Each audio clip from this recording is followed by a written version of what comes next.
Hi there, my name's Michael Petrie and I'm born and bred in Wellington.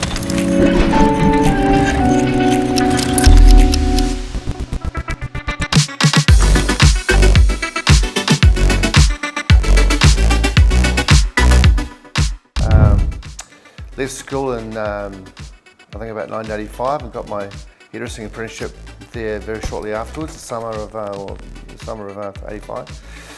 And I finished my hairdressing apprenticeship in 1988. That was a 4-year apprenticeship, is that right? Doing the sums correctly. So I hairdressed on Lambton Quay in one of a number of salons owned by Clem Griffiths at the time. And then I carried on hairdressing for another 7 years in that shop, Trimmers International. Then I went down south. I worked in Queenstown and Christchurch as a hairdresser for about 15, 16 years. And then I made the transition to barbering in 2000.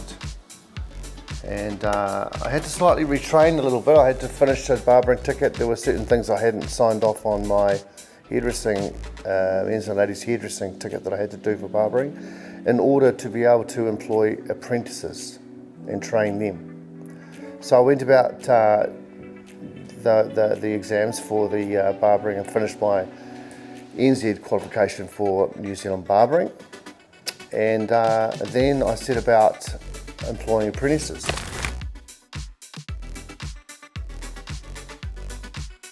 Yeah, the challenges for a business owner are that to take on an apprentice with no experience is to essentially, the economy is very difficult to be able to pay someone to be in your business and have them being trained when they're not contributing to the cash flow of the business itself. So along the way, pre-COVID, post-COVID, there's been a lot of examples of the Labour Department, helping with apprentice wages and things like that, helping people to get into the industry. Prior to that, I'm not sure that there was a lot of support really for business owners to try and get people into a job.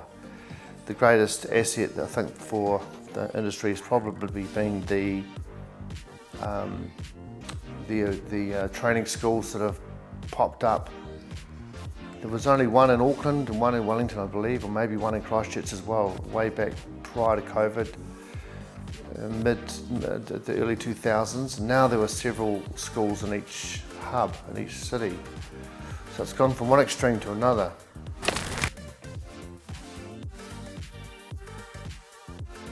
I think it's great for those that want to get into the industry and want to start businesses. It's one thing to be a barber, one to run a business though, and I think that soon enough people, the ones that think they think they can get into this trade and it's going to be a cakewalk, it's going to be really easy and we'll have a shop and it's going to be rosy, they've got something coming that's not that easy, and we're a little bit, we struggle for, I think, population-wise here in New Zealand overall. If we're going to start training all these barbers in trades, it's a little bit difficult to see where all these people are going to end up unless they travel overseas.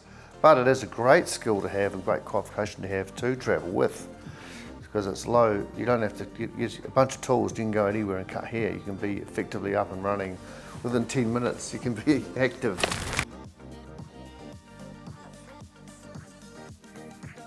If someone wants to learn, they'll probably come out of the ring quite well. If they don't, then the course is either going to be there to support them to try and get them out the other end with the skills necessary, or they shouldn't really be there, although it's a user pay system.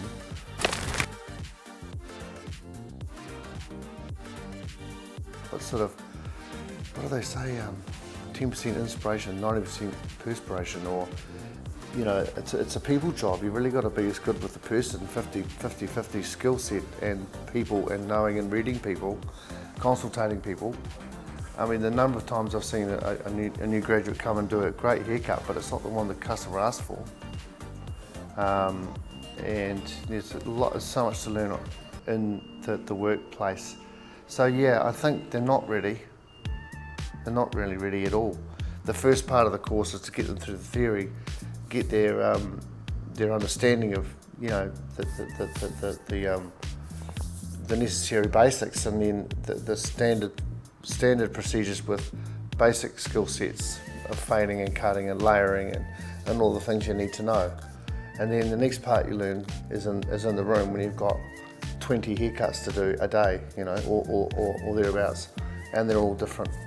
Then you realise where your skill set needs to be.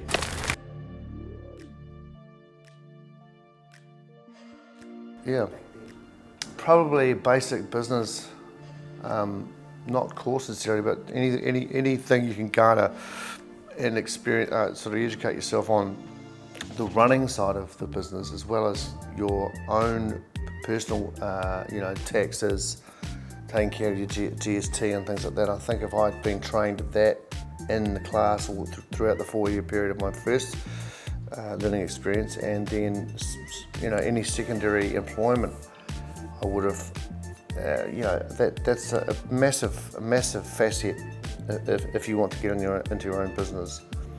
I mean, we all end up with accountants and advisories and advisors here and there, and other heroes or you know, people that we aspire to try and garner you know, knowledge from along the way. So you never stop learning, I guess, but that's a big one. I mean, it's very easy just to get stuck into your role and carry on with your job and do your job really well and all that. But yeah, the more you know about what's going on in the business side of it, it helps you, I think.